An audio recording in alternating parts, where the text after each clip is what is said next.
Welcome to Rausser College's Horace M. Albright Lecture in Conservation in collaboration with the College of Environmental Design's Catherine Bower Worster Memorial Lecture Series. I'm David Ackerley, Dean of Rausser College of Natural Resources. I'm joined by my colleague, Dean Renee Chow of the College of Environmental Design, and it is our pleasure to welcome our esteemed guest, Stuart Pickett, to UC Berkeley. Before I welcome Dr. Pickett to the stage, I'd like to share a bit of background on the lectures. The Horace Albright Lecture Series at Rausser College has been going strong for over 50 years. The lectures are a tribute to the achievements of Horace Albright, born in Bishop, California in 1890, a graduate of UC Berkeley in 1912, and second director of the National Park Service, and a recipient of the Presidential Medal of Freedom bestowed by Jimmy Carter. We're honored to have the opportunity to use the Horace Albright Endowed Lecture Series for the public good, fostering a dialogue on the critical issues facing our society. The Albright Lecture Series has brought to Berkeley a who's who of the world's most thought-provoking and innovative leaders in conservation and public service. And yeah, we'll direct you to the website, and you can see previous speakers and previous talks recorded. Not from 50 years ago, but from the recent years. This year, for the first time, we're partnering with the College of Environmental Design to co-host this lecture. The Catherine Bower Worster Memorial Lecture Series honors Catherine Bower Worster, who was one of the founders of American public housing policy. As the first female faculty member of the Department of City and Regional Planning, she helped push to combine the departments of architecture, city and regional planning, and landscape architecture to create the CED program. A trailblazer ahead of her time, Catherine's pivotal work titled Modern Housing is a synthesis of social, economic, political, technological, and architectural insights, which established her as an authority in housing and a leader in New Deal housing policy. The lecture you're about to hear aligns perfectly with the spirit and traditions of these two lecture series, and what we hope are increased opportunities for ongoing collaborations between Rausser College and CED. So Dean Chow will host the post-lecture Q&A, and for those attending virtually, you can add questions in the chats at the comment section of YouTube Live, and we will bring those in and bring them in for the Q&A afterwards. And as I said, there'll be a full recording available after the talk. So I'd like to turn and introduce our speaker. Dr. Stuart Pickett is an ecologist and distinguished senior scientist at the Carey Institute of Ecosystem Studies in Millbrook, New York. Stuart was awarded his PhD from the University of Illinois, Champaign-Urbana in 1977.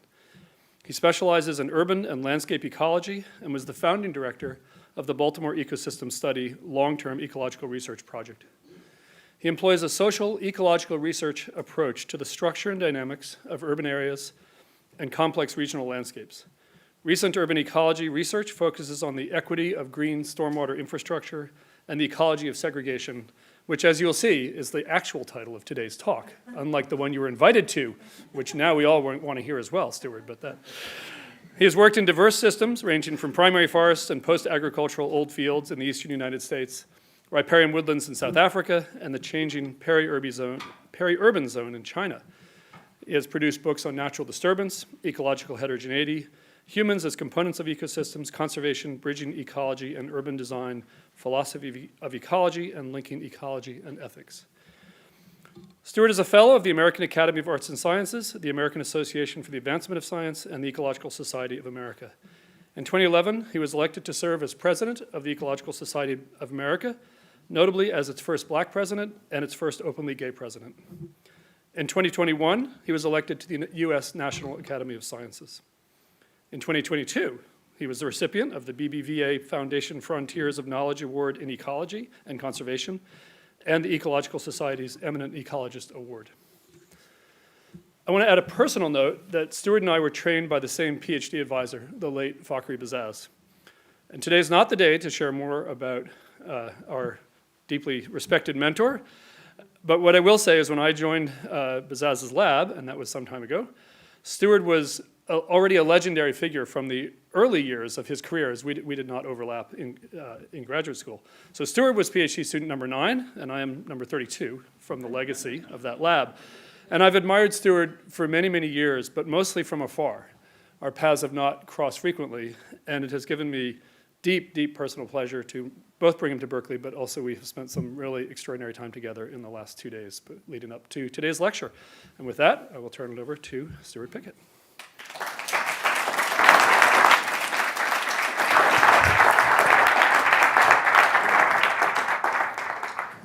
Thank you, David, for that very kind introduction. Thank you, Renee, for being a part of the biumvirate that has brought me here. I'm immensely proud to be, I guess, your first sort of joint invitee between the two colleges.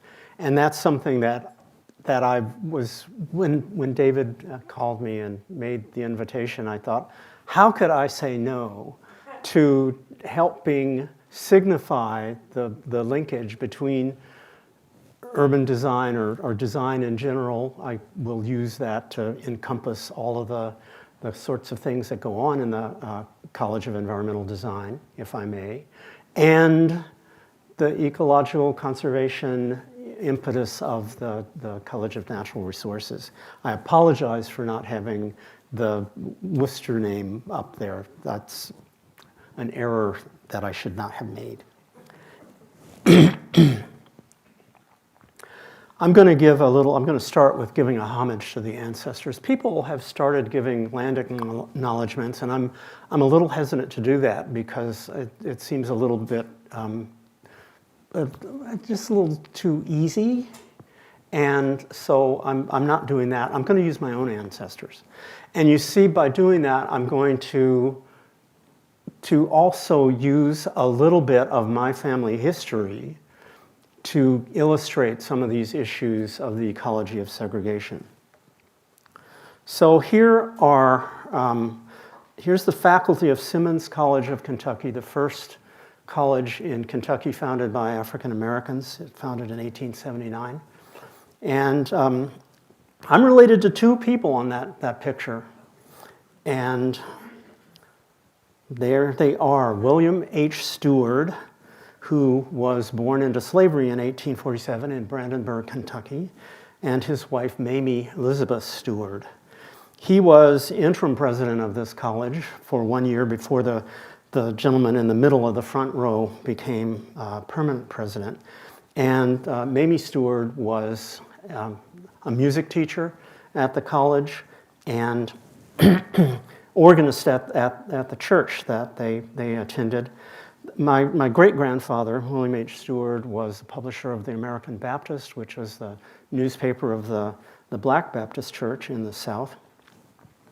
And so, in a lot of ways, I'm saying that here's a bunch of people who gave me permission 3 generations later to be a scholar and told me it was okay to be a scholar. I didn't know these people, obviously, from their dates of decease, but they're in my head, all right? And let me, further ancestors. This is my father, born in 1903. This family sort of marries late, I guess.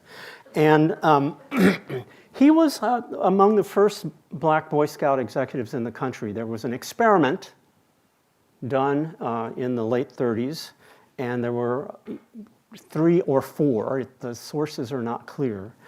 And they brought in people to help, they brought in men to help establish to establish troops in Black communities. And he was assigned to what was called then the Colored Division of the Boy Scout Council in Louisville. And he helped establish camps for Black Boy Scouts, and that was new stuff. The other, my mother was a librarian. This is the western branch of the Louisville Free Public Library. Originally, it was called the Western Colored Branch of that library. And she was part of the Great Migration from Georgia, came up in 1949, and was librarian at this library. This library was staffed by African American librarians. So there's my pointing to the ancestors. They'll come back a little bit later with some cases from Louisville. A few chapters I'm going to divide this in. First, I'm going to talk about heterogeneity in ecology and environmental justice. One of the reasons that I think it's appropriate for me to be your first experimental cross-college guy is that design is about heterogeneity. Ecology is about heterogeneity. They are both about space, very deeply, fundamentally. And environmental justice is definitely about space. Heterogeneity is a core of ecology. Here's some principles from Sam Shiner and Mike Willig's book in 2011. Organisms are heterogeneously distributed. Abiotic and biotic interactions drive ecology. Organism variation generates heterogeneity. Distribution and interactions are contingent. Environment is perceived as heterogeneous by organisms. Resources are finite and heterogeneous. Environmental constraints birth and death rates, and organismal properties result from evolution. What do you notice about this list? Heterogeneity is all over it, and contingency is a kind of heterogeneity in time. All right? So this is one of the things that ties us together in design and ecology. Now let's relate this to environmental justice. It is well known, it is widely accepted that degraded environments or hazardous environments are associated with injustice or inequitable exposure and vulnerability to hazard. That's environmental justice since Bullard right from the start. And here's the question that I'm going to try to deal with here. Does this also hold? Does the reverse also hold? Does a lack of justice, does inequity, is that associated with environmental detriment? So that's the question. Here's another way to look at that. Environmental justice says there's an arrow that goes from heterogeneous environments in which some of that heterogeneity is hazardous to the condition of justice or injustice in populations. The ecology of segregation, which is the new thing that I'm trying to promote, and there are some people in this room who are in this struggle as well, asks about the return arrow. So we're thinking about this as a system of interactions. And here are the questions. The questions guiding concerns with environmental justice are: how do spatially differentiated hazards and burdens or lack of access to amenities result in social injustice? That's the top box. The lower box, the return arrow, ecology of segregation, asks: how does spatial segregation by race, class, or other socially determined groupings affect ecological structures, functions, and relationships? So this is a potential feedback loop that repeats through time. Now that looks like circular logic, so you break it down into dynamic heterogeneity, looking at spatial patches in mosaics that may interact and change, and these mosaics can interact through time in series. Here's another way to look at that. Dynamic heterogeneity. If you look at, start over on this side, heterogeneity at time sub 0 is a driver that is modified by biophysical processes jointly with human perception and interventions that generates an outcome that becomes the next generation of heterogeneity at time t1, and so on. One of the important things about this diagram is it says that the social and perceptions and interventions, the biophysical processes happen at the same time. They are entangled, they are entwined. It's not a stepwise thing. So this is what I mean when I talk about social ecological processes. These are not social systems and biological systems interacting. They are a system. They are a thing together. Here's an example of that. Emerald ash borer, Fraxinus. It's a little introduced beetle that eats or can kill all ash trees in North America. This is 2006 in Toledo, Ohio. 3 years later, this is what the emerald ash borer has done to the ash trees. So I'm going to show this as a case of dynamic heterogeneity. You start out over here with patchy distribution of ash trees, and I say in the urban forest, but in forests in general. And people are aware that it's coming, so they take action. In my city of Poughkeepsie, New York, they just basically cut all the ash trees. That's one way to do it. It is possible to save ash trees with Herculean efforts, but not very many people choose to do that because of the expense. So the result of both of those kinds of choices is a patchy mortality of ash trees. So there's a spatial pattern. There are some choices that you can make. You can leave it alone if it's a forest, if it's a place that you don't want to manage. You can have unassisted succession. You can plant replacement species, or you can install alternative covers. That then leads to new patterns of shade and surface temperature. And then you see how that can feed back into people's perceptions and what they choose to do, or how they are threatened by, say, heat extremes in different environments where ash mortality has been patchy. So put that aside, that's our first sort of foundation. Now, what is systemic about? What's this thing that, so when I talk about ecology of segregation, I could have said the ecology of systemic racism or institutional racism. And a system in the ecological sense is a series of components, living and non-living components, networked together, interacting. And of course, there are outcomes of this. I'm not saying it's in balance or equilibrium or anything, but there are outcomes. Things happen as a result of these networks. If you add social dimensions, if you add consideration of social dimensions to it, because I've already said you can't take them apart, so you're not actually adding them, but if you add consideration together with this, you get you have to consider goals, you have to consider institutions and norms, plus a lot of other things that I don't have time to go into. This is what this looks like in a diagram. The top line, biota interacting with physical environment, is what we've taken in ecology to be the ecosystem since 1935 with Arthur Tansley.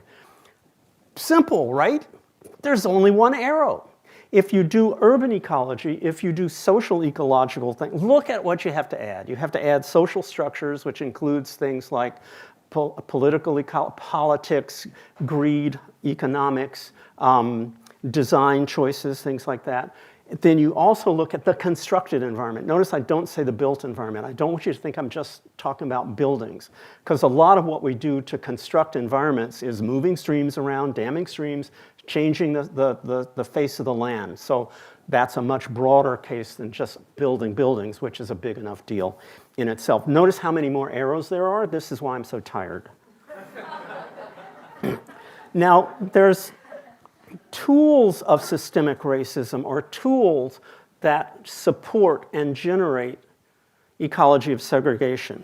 And Jim Crow, which of course is kind of a general term for what has happened in the United States actually since the middle of the 19th century. Redlining, which we'll talk a little bit more about. Urban renewal is a tool of systemic racism. Highway siting is a tool. Housing policy, where you put public housing. How you zone. Where is single-family zoning? Where is multifamily zoning? Why do we call it families anyway? And there's all kinds of, there's a whole list of things that I could add here, but I won't. Now, a few years ago, when I was running the Baltimore Ecosystem Study, Rod Barnett brought his studio down from St. Louis, and we had a field trip. And while the students are out doing what design students do, that is videoing everything in sight.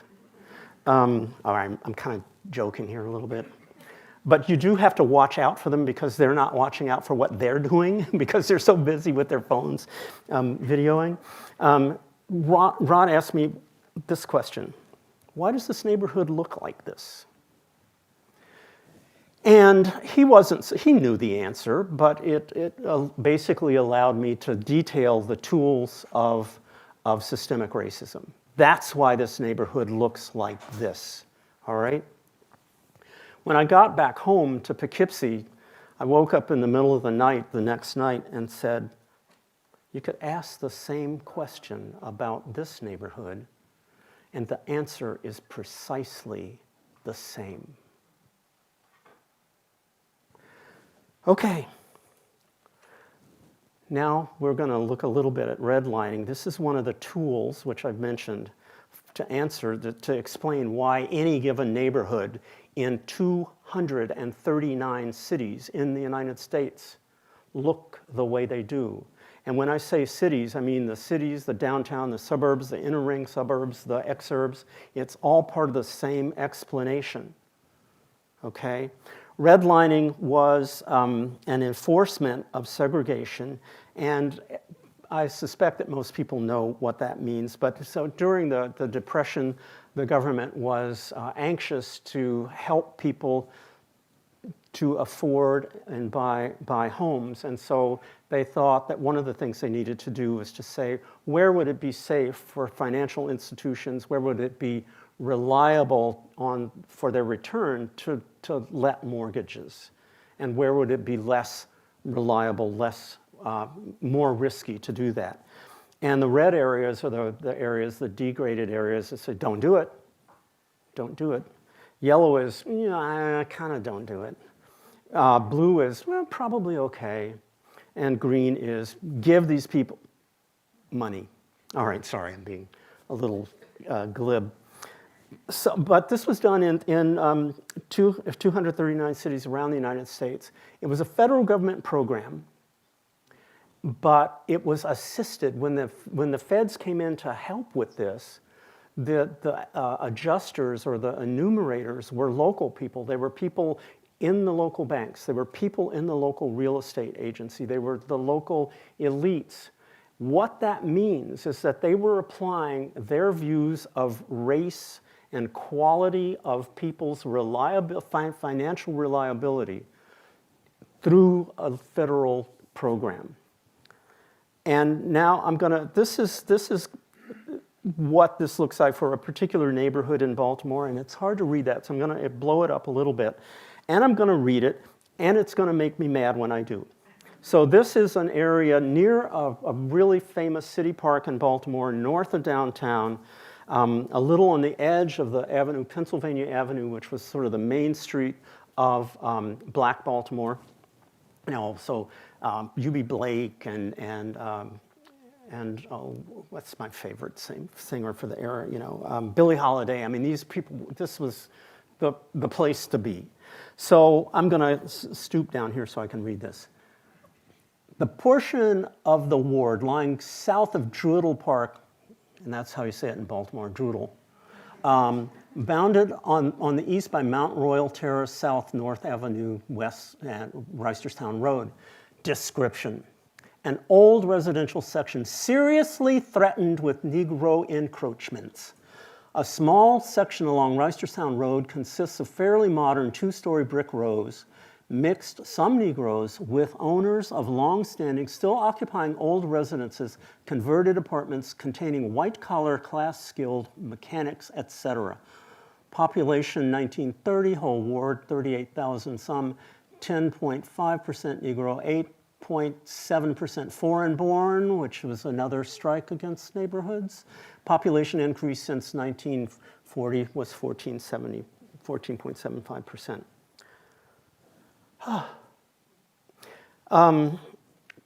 You can go on the University of Richmond website, and they have digitized a lot of these maps. I think they've digitized about 130 maps, and you can click on each of the areas, and you'll get that little description. And don't read too many of them because you'll just lose your mind.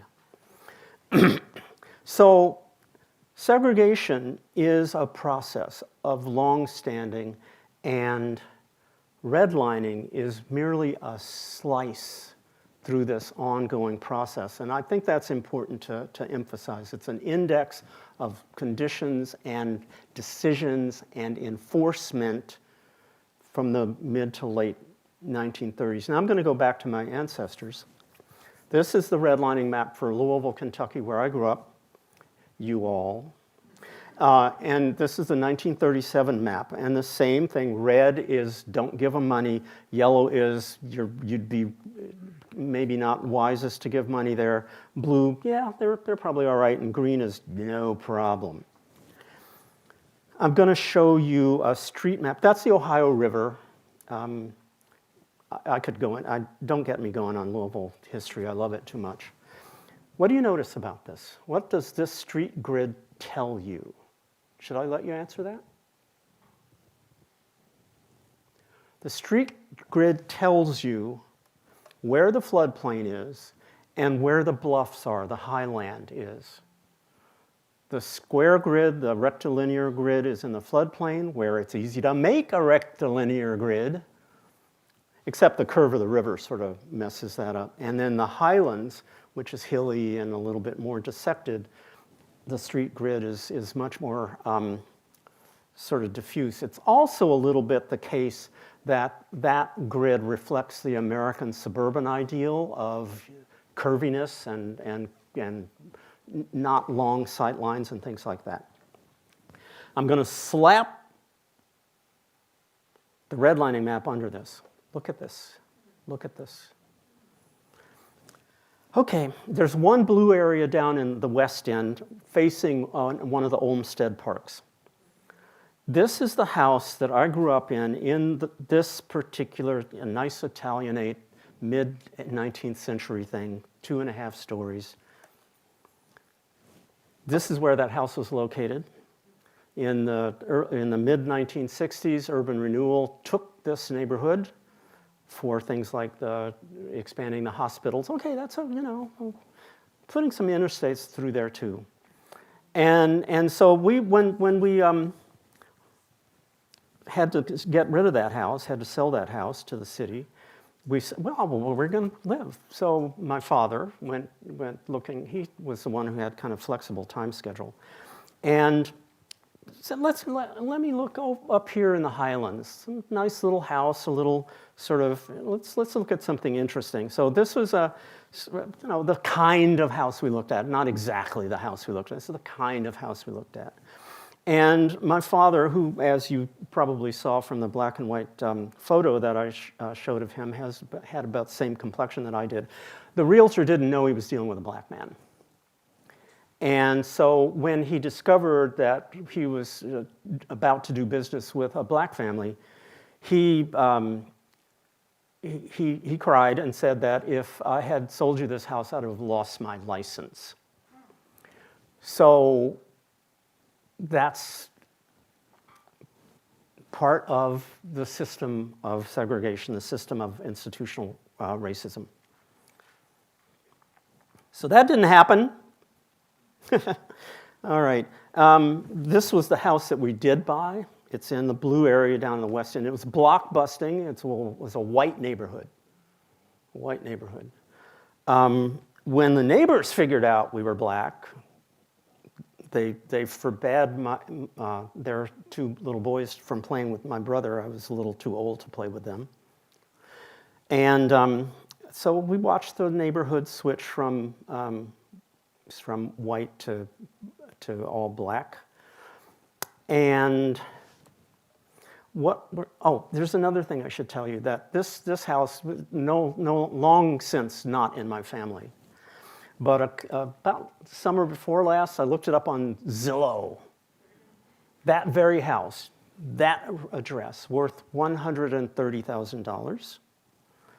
This house, or this neighborhood, trying to find equivalent houses, number of bedrooms and all that kind of number of stories, $460,000.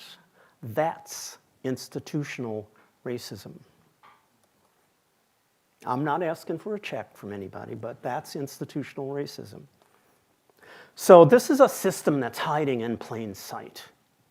It's a system that's hiding in plain sight. It's still expressed in predatory lending. This has been documented in Baltimore, not by our group, by another group. Think about this as the cumulative effects of compound disinterest. And I don't mean disinterest in the sort of intellectual fairness view. What kinds of political connections and influence are being expressed in that system? And growing up in the Jim Crow Upper South, I was taught that racism was individual bad behavior. Individual bad behavior. And that's a lot different than being taught about a system. So it took me a long time to be educated about what was really going on. What does race mean? I got to really point to the idea that race is not a biological thing. It is not a biological thing, in spite of the fact that everybody talks about it as though it was biology. Now, it's ancestry. There's ancestry and heritability involved, but race is not fundamentally biology, as is well demonstrated by genetic similarities amongst all humans. It is a matter of establishing groups to enforce hierarchy and generate differential social status. It emerged from settler colonialism, which of course this country is an example of, slavery and racism. Racism was invented to justify slavery. Racism didn't exist before colonial imperial expansion and figuring ways to displace people or steal their labor, steal their land. Linnaeus, the famous inventor of the binomial system of classification in 1735, included he talked about subspecies for things that were not people. For people, he talked about varieties. Okay, so clearly he's thinking about one species, but he describes the quote, varieties of man in terms of their continental origin and their general complexions.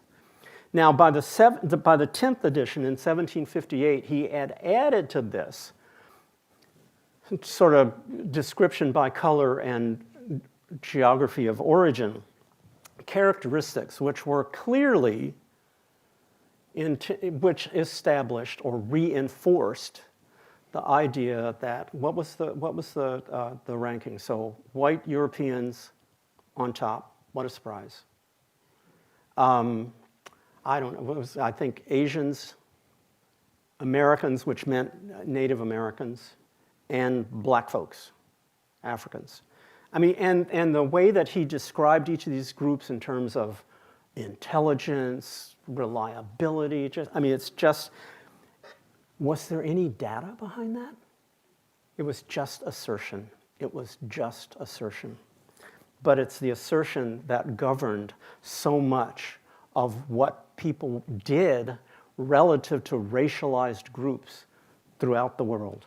Okay, examples of segregation patterns. Segregation is really common in the United States. Red is disproportionately more black. Blue is disproportionately more white. You see Atlanta, Baltimore, Chicago, Detroit, so on. Here's another way. There are many ways to categorize or to quantify segregation. The y-axis, the vertical axis, is the diversity of people by neighborhood.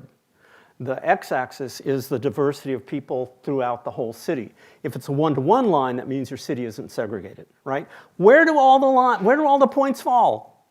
All of the points, almost all of the points except Laredo, Texas, which means there aren't enough black people there to be discriminated against. Well, I don't know. But everywhere else, the points are below the line. And some of the cities are way far below the line, just Baltimore, Detroit, St. Louis, Chicago, and so on. What are the consequences of this? Here's our 5th chapter. And here I'm going to use the word ecologies to indicate different sorts of views of how the networks of advantage, hazard, disadvantage, and vulnerability operate. I'm going to show you these kinds of examples. Here's polluting industries in Baltimore. This is work by Chris Boone. The dark purple is proportion of black population. The lighter colors are lower percentages of black population. The little circles are buffers around toxic release inventory sites, which are now called something else. But these are basically the shadow of polluting industries throughout Baltimore City.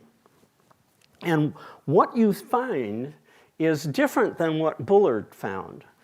The white folks in especially South Baltimore are living closer to the toxic release inventory sites than black folks. And that little graph on the other side of the slide shows that, if you want data. And what's going on here? That's not the pattern that you expect. But it is systemic racism, because when Baltimore was a hotspot of industry, the 4th largest city in the United States, white people were allowed to live near the factories where they worked, and black people had to live farther away. So it's a different pattern, it's the same cause. Redlining and tree canopy cover. This is a few cities just showing you, and the colors green, blue, yellow, and red are sort of the standard colors. And so you see that there's statistically significantly fewer trees in the red-lined areas. And that's true of 30-some cities except for Seattle, for reasons that we don't know. So that is a shadow, that's a legacy of segregation from the past. It's a legacy for redlining. So yeah, it's the map from 1937 or the middle 1930s, but the process really continues. Stay tuned. Here's what canopy cover looks like in Baltimore relative to lifestyle. This is when you buy something at X, Y, and Z store, they record where that's happening, and so you can really use those data. This is a kind of big data, but it happens to be kind of insulting because the classification is meant for the elites who are making decisions about where to put big box stores and things like that, and so the names of these categories are really awful. Segregation and vacancy, the black dots are vacant properties in Baltimore a few years ago. There are tens of thousands of vacant properties in Baltimore. These are legacies and feedbacks of disamenities and amenities. Environmental injustice persists. There is an adaptive cycle of resilience that explains this. Now, I'm going to show you here a sequence of maybe about 5 slides. If you forget everything else, that's fine. Pay attention to this next handful of slides. The adaptive cycle of resilience deals with the capacity of some system, some place, to experience disturbances and to retain its structure and function. What that means is that resilience focuses on flexibility and adaptability. It does embody mechanisms, and I'll show you a little bit, but resilience is not normative. As a mechanistic structure, resilience is not normative. Resilience is neither good nor bad in and of itself, which is contrary to how people are talking about when you read a newspaper article, oh, we want great resilience. I'm talking about a sort of a technical theory here. What's that theory based on? It's based on sort of I'm going to call it the wisdom or the generalizations from succession. If you look from the R to the K, that's how you expect ecological communities to develop. As they develop, as they change through time, you get capital, biomass, or nutrients accumulating. So that's that curve going up to a bit of an asymptote.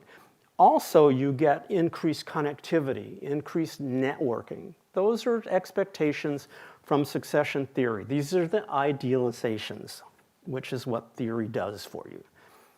Now, if you put these things together, the big blue arrow in the middle says that the capital starts out in the system being available. It's unencumbered, it's uncaptured.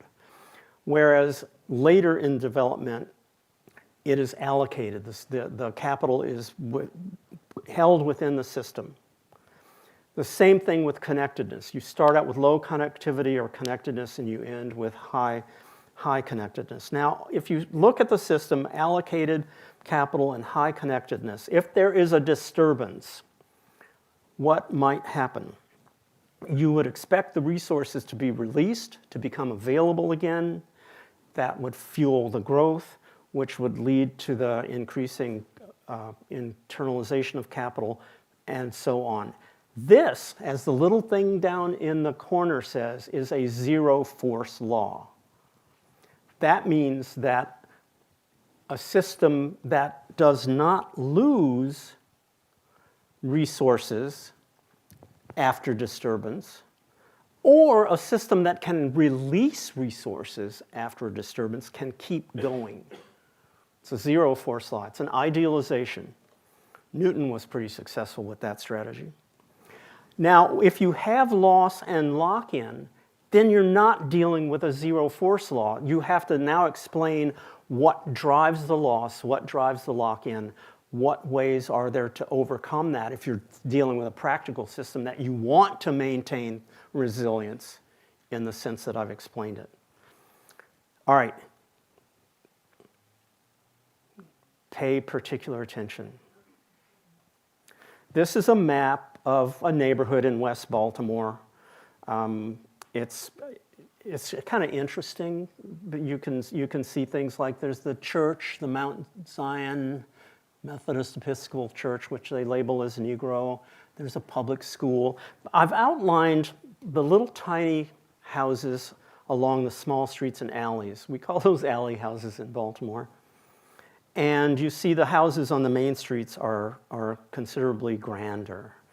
This is maybe a little bit of an unfair example. These houses face one of the 19th century squares. So these are pretty grand. So that's what the bosses' houses would look like. The servants' houses, the slaves' houses, the immigrants' houses are on the inside of the block, facing the alleys, and this is what they look like.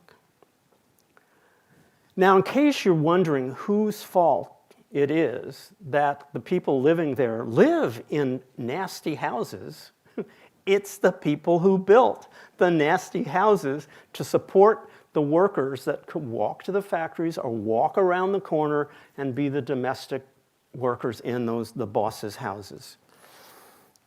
Am I putting too fine a point? So the early pattern in Baltimore was fine-scale segregation. It's segregation by street versus alley. The same thing happened in Louisville. The neighborhood I grew up in had alley houses in the back. Okay, fine-scale segregation. So we'll call that the conservative condition. What disturbed that? So this is like the 1880s, 1910s. What disturbed that? Anybody got a guess? The Great Migration disturbed that as Reconstruction was dismantled.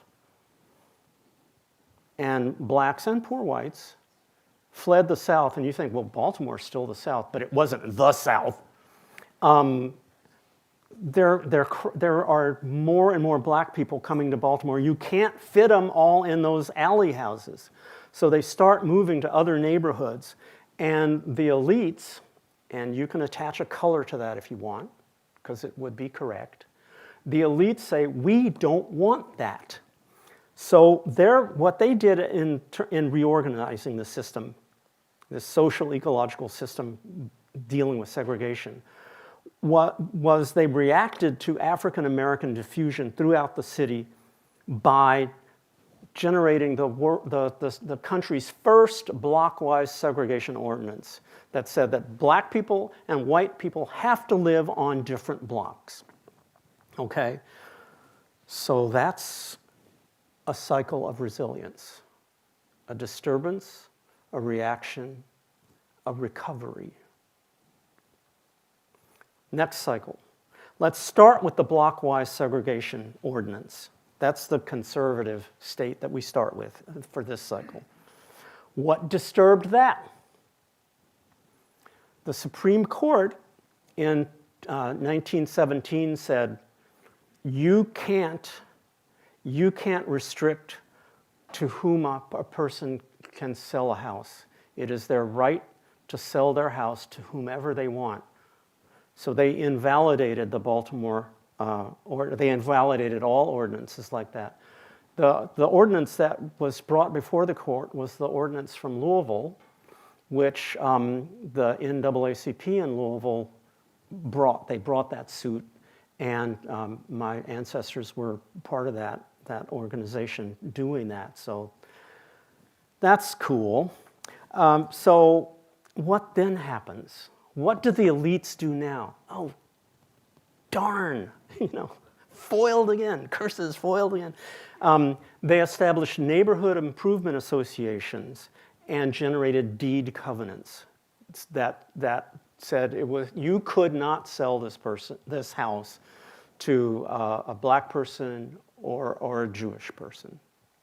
And those covenants are still on the deeds in Baltimore, although they were ultimately invalidated, so they're still on the paperwork.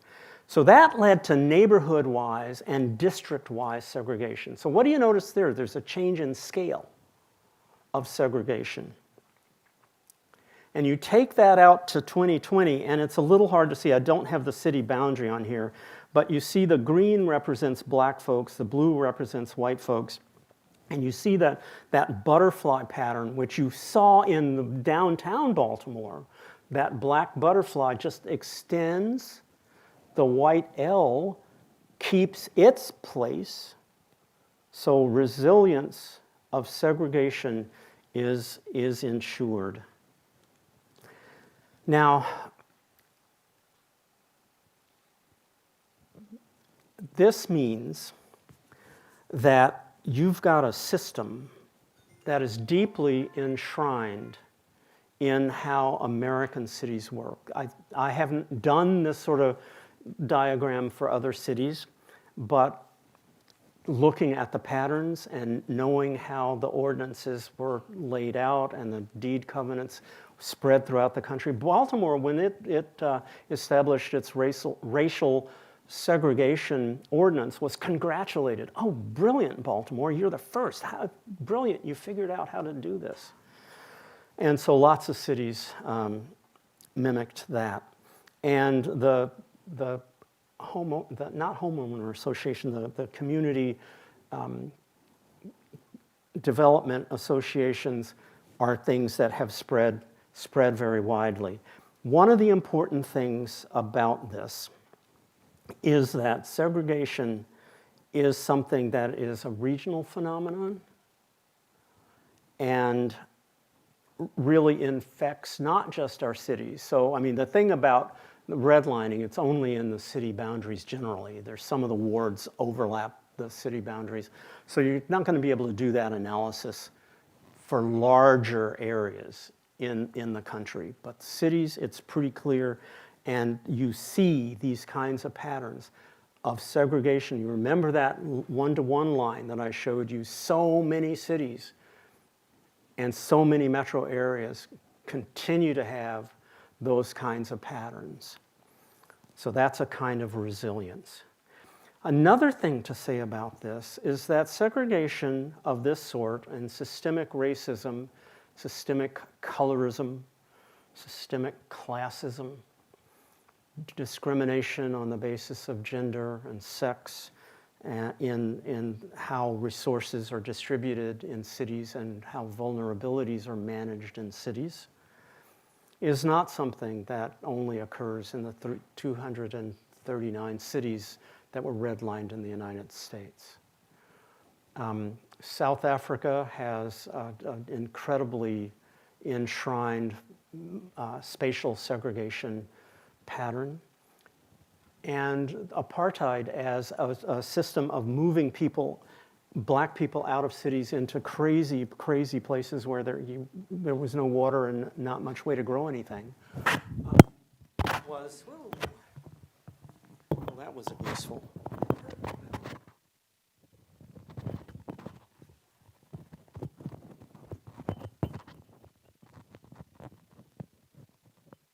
Okay, are we back? All right. So that system was established to prevent black and white people from living together in cities in South Africa. All right, so there's something. If you look at many colonial cities around the world, there's a segregation between the European overlords, the local administrators, and everybody else. And very often, in some cases, especially in Latin America, that's a color differential. So these kinds of things are, when you think about urban ecology around the world, this is something that needs to be considered, not just in the United States, not just in the old industrial cities. So here's a way to look at this. In this context, segregation is defined as systemic, institutional, and individual actions. I'm not letting the individual bigotry off the hook, but that's not the whole story. So my, mom and dad sort of didn't let me know the whole thing. That isolate racial or ethnic groups into spatially distinct locations, de jure or de facto. That's segregation. That is a pattern, that is a matter of spatial heterogeneity. Ecology is also a highly spatially structured kind of approach to the world. The structure and function of the biophysical components of urban social ecological systems. This can represent benefits and burdens to people. Okay, and ecological heterogeneity, to follow that loop on your right, can be used to support differential apportionment of environmental benefits and burdens based on race. Think about the floodplain versus highlands that I showed you in Louisville. And segregation, in turn, can result in spatially differentiated environmental structures, fluxes, and dynamics associated with race. And so we ecologists, and Professor Schell and his group and colleagues have been major proponents of this kind of idea. We need, as ecologists, to take into account race, racialized status, and segregation as part of the drivers of urban systems. So ecologists look for soils or air or temperature, rainfall. We need to look for racialized status and segregation as well. Segregation, what are my big points? Segregation is an urban universal. There are places where it's not based on race. There are places where it's a little bit less conspicuous. There are places where it's largely class-based. And segregation has these various dimensions: racialization, ethnicity, wealth, gender, and others. Race is socially and economically created. Some of my older biological colleagues, when you tell them that, they kind of twitch. What does that do for evolution? Well, it doesn't change anything about evolution, but it just tells you that race is not entirely an evolutionary phenomenon. Segregation is a process. Segregation comes from Latin meaning separate from the flock. It happens to people, generally. That doesn't mean that there can't be affinity groups and people can't.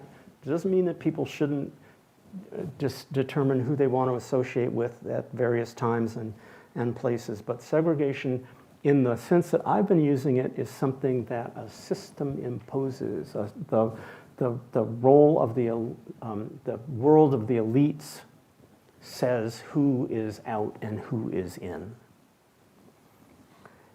And the ecological implications of this are understudied. So I hope you remember the resilience thing.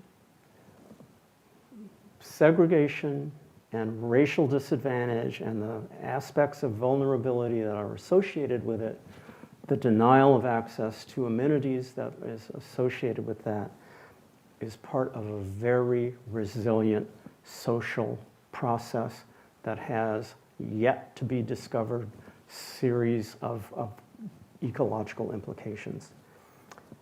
That is what I wanted to tell you this evening. So thank you for your attention. Thank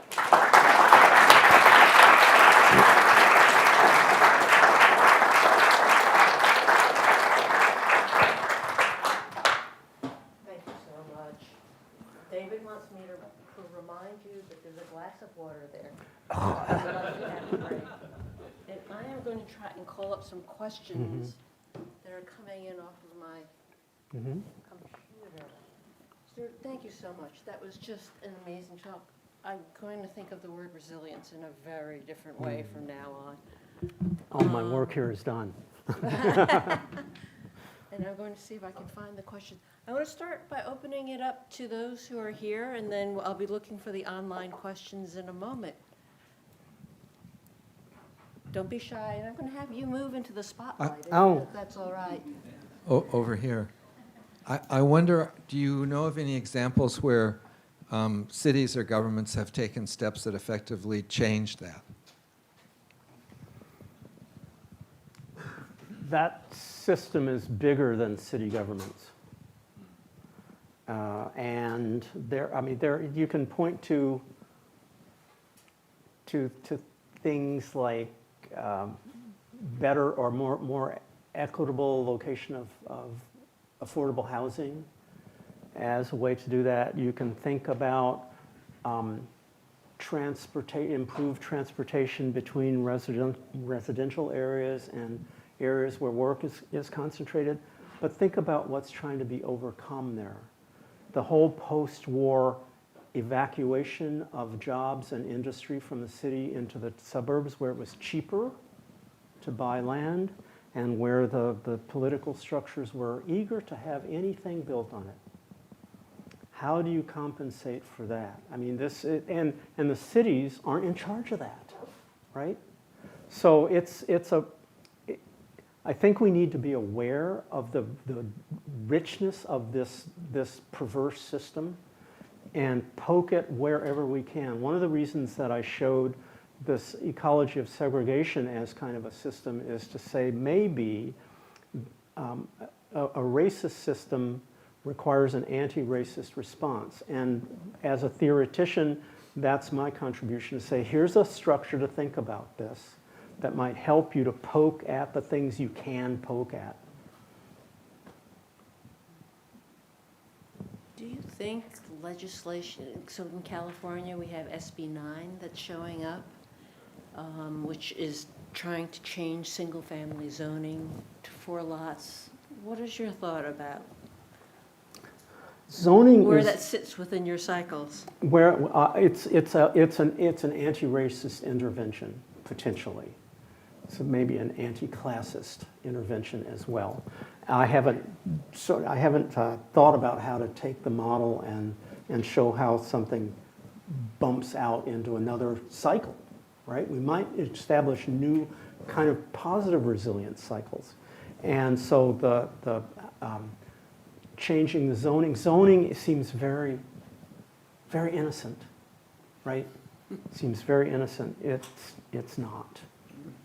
And so I think that initiative, that sounds really pretty useful. And again, maybe California is an example for the rest of the country. I think the microphone's headed your way.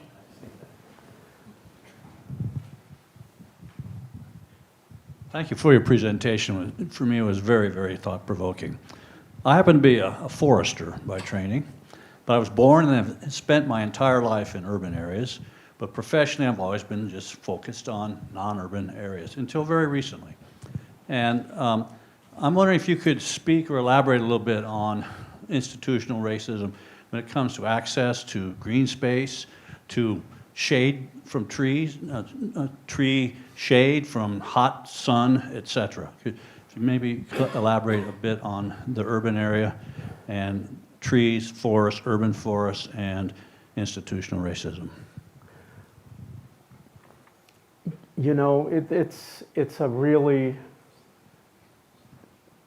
a tricky business because so often, and Baltimore's a really great example, the places where there are trees are wealthy and often white or upper class of various kinds, and the places where there are few trees or no trees tend to be populated by black and brown folks and people who have less power, less connection with power structures, and less wealth. And you want to make available to people the tools to have a pleasant environment, a safer environment, a less heat-stressed environment. But it's the kind of thing that has to be done in collaboration with people. We have one of our historical geographers did a history of forestry in Maryland and how it connected with the city. And well, Baltimore is Maryland's only official city, by the way.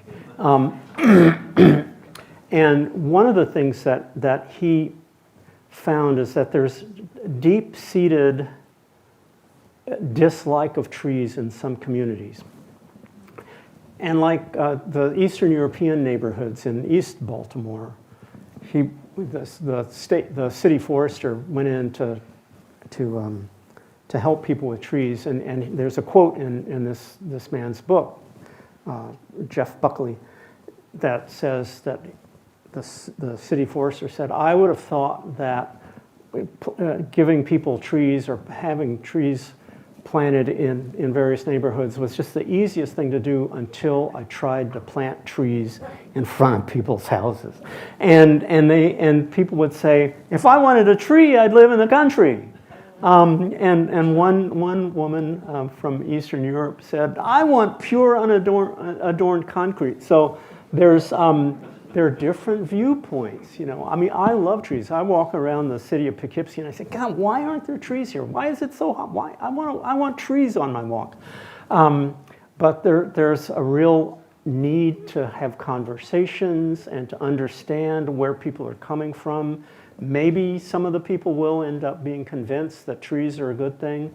There's a lot of fear of trees in especially underserved neighborhoods, that they're beacons for crime.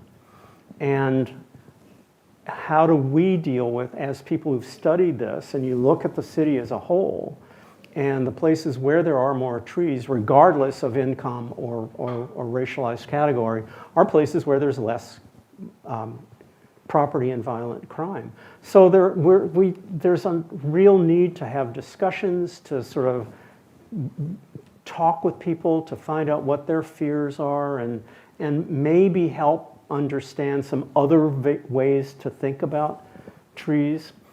When the city of Baltimore, when the Tree Baltimore gives away trees,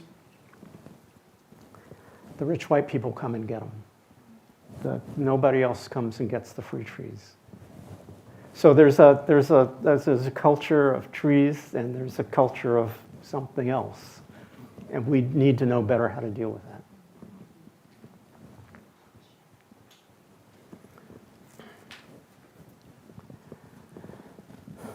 Great talk, I really enjoyed it. I've always been curious by the fact that in the States, you tend to have the more affluent people on the higher hills, like here in Berkeley and Louisville, and the poor in the city centers and the flatlands. And yet, if you go to Europe, it's kind of, and Latin America, it's kind of flip-flop, that the richer are on the flat and city centers and the poor are up on the hills. And I guess I'm curious, is it a factor of investment in infrastructure or accessibility to power, or what are some of the factors? Why are we so different from the rest of the world and how we segregate? Well, I mean, you look at European cities, and the wealth is in the middle, and the poverty is on the fringes as well. I think a lot of it is that other cultures around the world don't hate cities. Since Thomas Jefferson, at least, the United States has hated cities. And there's scholarship that documents that. And so people flee the cities. The hill business is, again, if the desired land is on the flat and the rich people are living there, where does everybody else get? And very often those places, the dangerous slide-prone slopes are unregulated. Or the government says, no, you may not build there. And there's just such pressure for people moving into the city for the perceived benefits, education, medicine, jobs, in many places around the world, that they end up on these horrible places. And sometimes the horrible places are floodplains. Sometimes the horrible places are the slopes. But I think we just have a different view of how a city is put together in the United States, or what cities are for, or who they're for.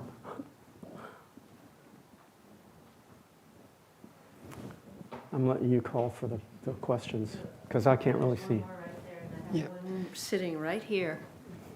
Thank you for such a great talk. In your cycles of resilience, you mentioned that the things disturbing that cycle, they seem to come also from the very same power structure.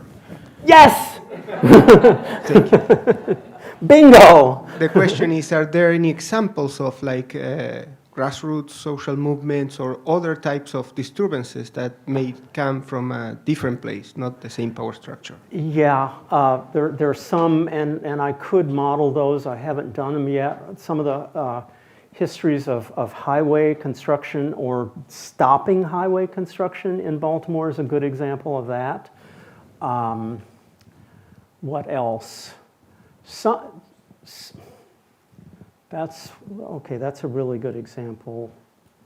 What else is a good example in Baltimore? That's an example of grassroots, and some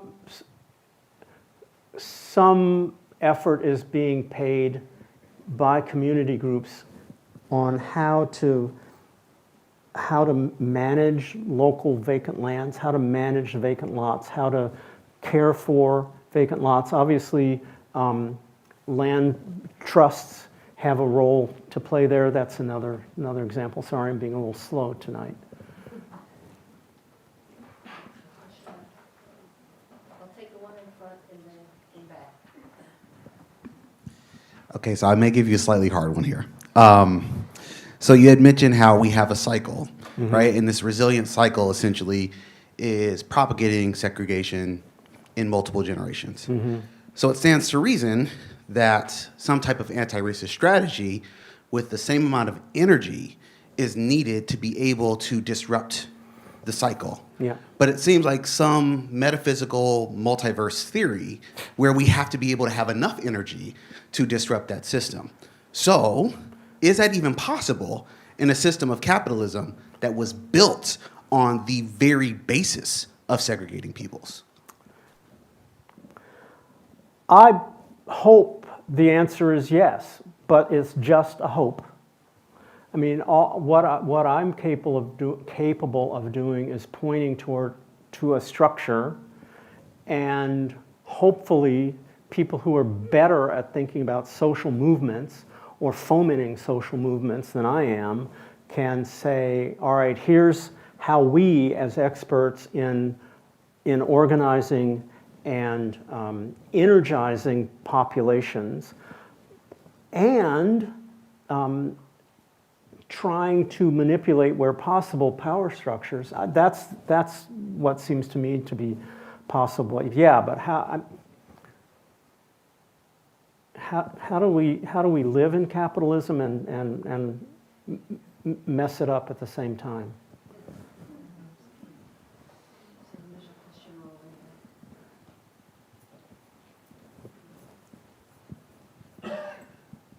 Thank you. Great talk. How do we think about urban renewal? How do we think about gentrification in these processes that you've been thinking about from a system perspective?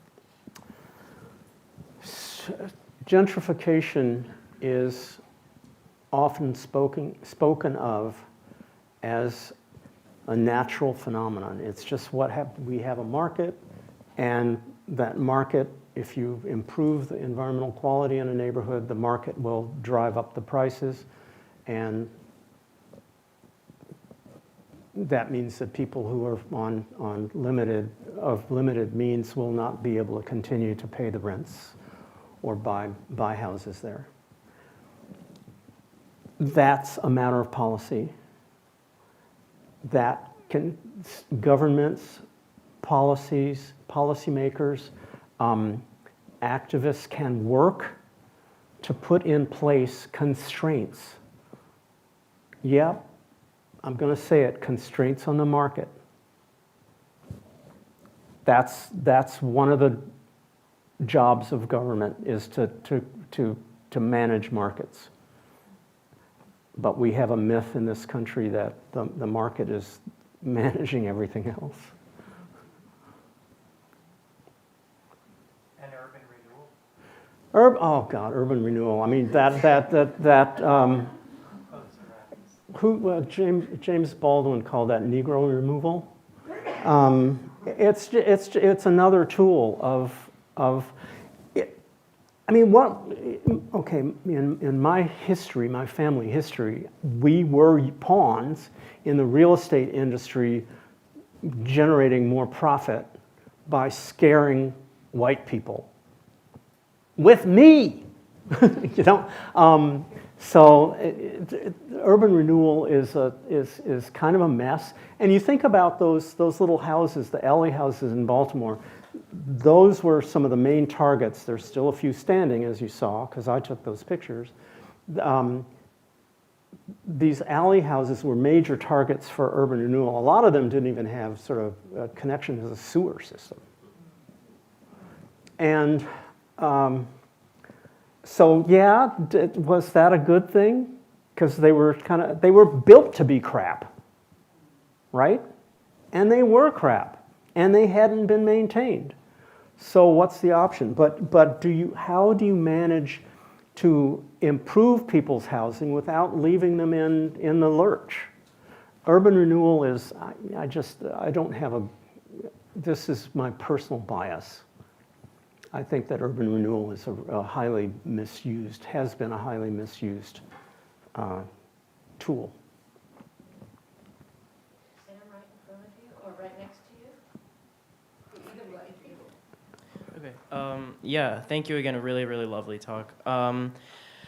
And yeah, my question is just sort of about like, you know, dealing with the like inherent like wicked complexity of like urban segregation in the United States. Like even I, as like, you know, bright-eyed undergraduate, like I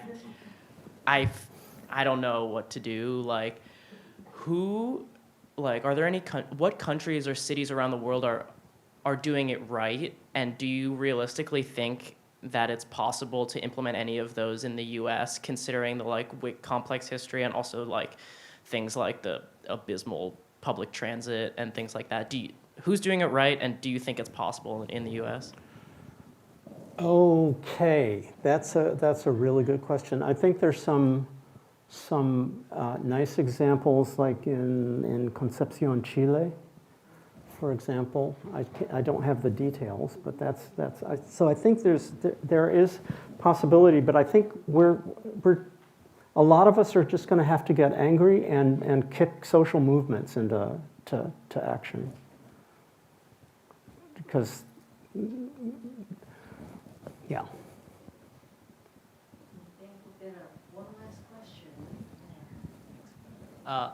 Thank you for your lectures, Professor. One question I had was around what you mentioned earlier about poking holes as a form of, like, you know, what would be the means of reparations? How would you go about fixing the issue? So one thing would be to like sort of identify who's exactly been at disadvantage historically and throughout over time in the cycles that you've mentioned. Is there a framework for understanding what is a better solution? Is it poking holes and figuring out solutions that can be enacted upon regardless of them affecting the worst affected over time?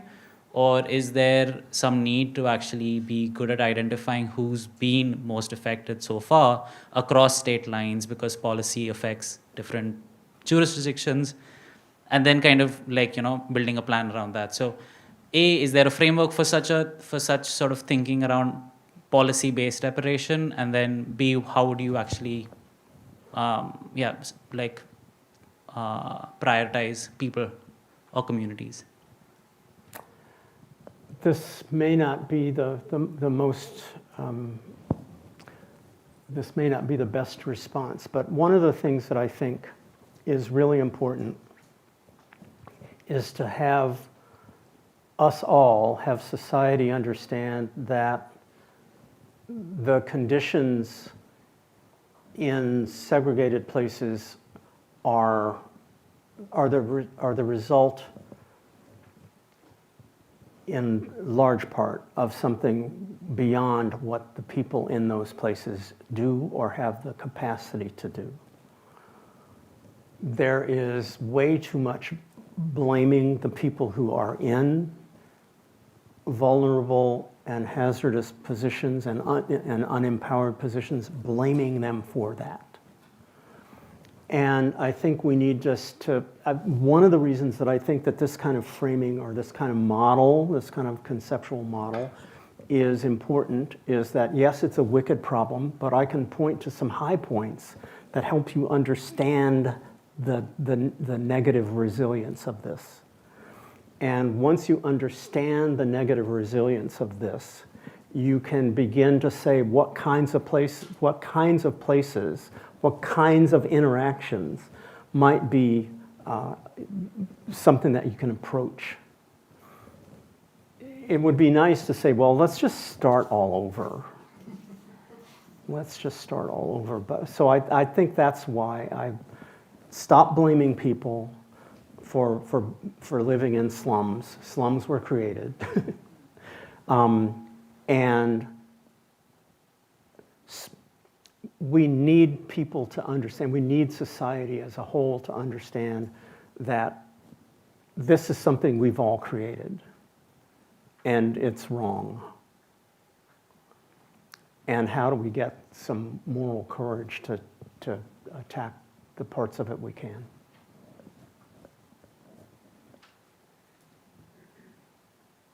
Moral courage. Resilience and moral courage. My takeaways. Really, Stuart, on behalf of the College of Environmental Design and the Raster College of Natural Resources, you have spent 2 beautiful days with our college, our students and our faculty. We can't thank you enough for sharing that and perhaps sending us all out to march to make a difference. David and I would both like to thank some folks who have been really helpful in setting up the past couple of days. Cassie and Catherine, Sam, Joe, ADL, and Dow. I don't think they're all still here right now, but thank you so much for your hard work in having this organized. Those of you that missed it live, we wish you were here, but it was great. Thank you so much, Stuart. Thank you. Thank you.